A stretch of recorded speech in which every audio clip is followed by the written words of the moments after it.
5 seconds to go.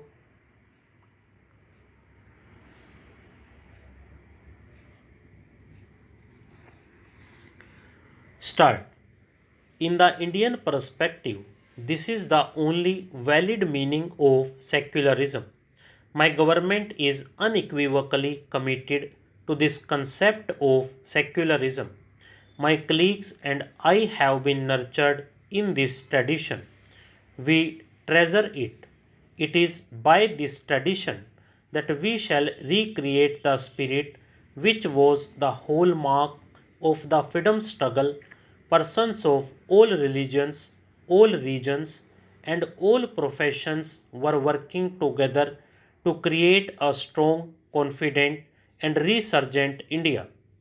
As we approach the dawn of a new century and a new millennium, the mission of India's national renewal beckons us all, the government and the people alike.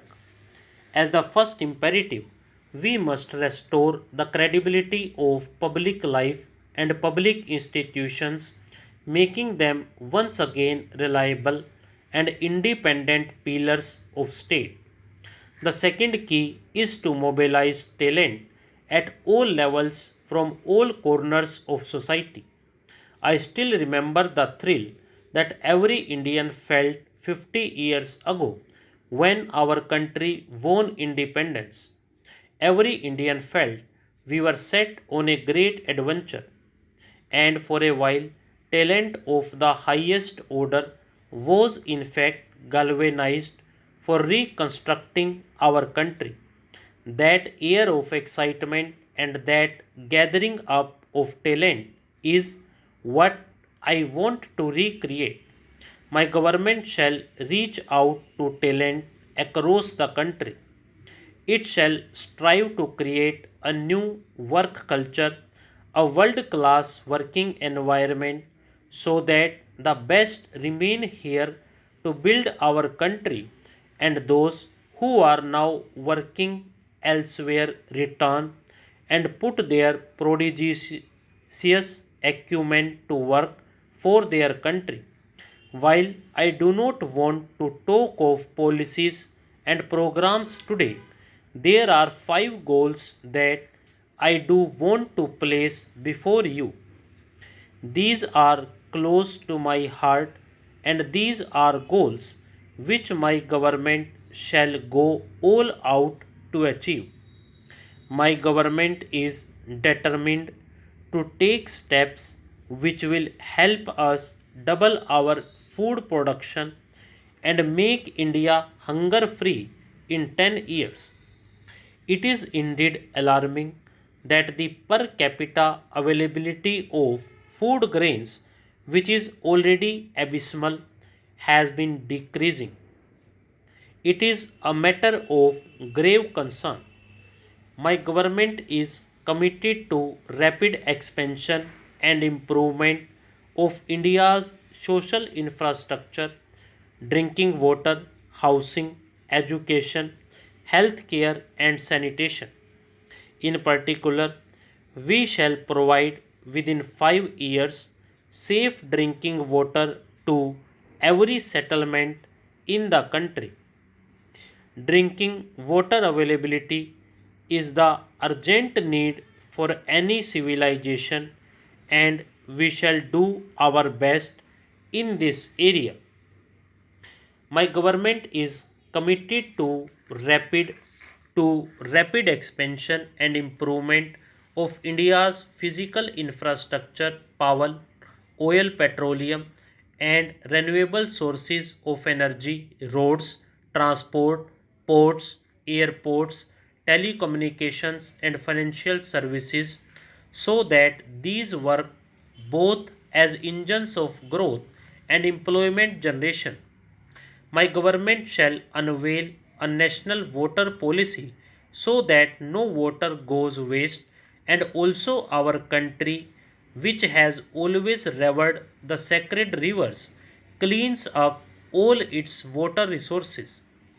My government will strive hard to make India a global information technology power, especially make India one of the largest generators and exporters of software in the world within 10 years. In this sacred national mission, I invite the most active participation of our hard-working Kisans, workers, teachers, government employees, lawyers, doctors, engineers, traders, businessmen, in short, people in all professions. We shall aim in particular at equipping the weakest sections of the society to participate in this adventure. I have in mind especially members of scheduled castes and scheduled tribes and of minorities who may be poor. It has been quite rightly said that many have used these sections as vote banks, but they have left their real problems exactly as they were: inadequate education, malnutrition, and the rest. The counter example, the one I want the country to follow, is provided by the life and career of Dr. Baba Sahib Bhimrao Ambedkar, a benevolent Raja sports the sparkling talent in this little child. He and others assist the child to study, to struggle, to excel, and see the heights he scaled. A good project was initiated during Shri Rajiv Gandhi's tenure to locate the brightest children from among the poorest sections and to set up the very best schools for them. Like so many good ideas, the scheme has languished. I am particularly anxious to revive it and to multiply it 20-fold. In many ways, the position of women is even more precarious and it is pivotal to our future.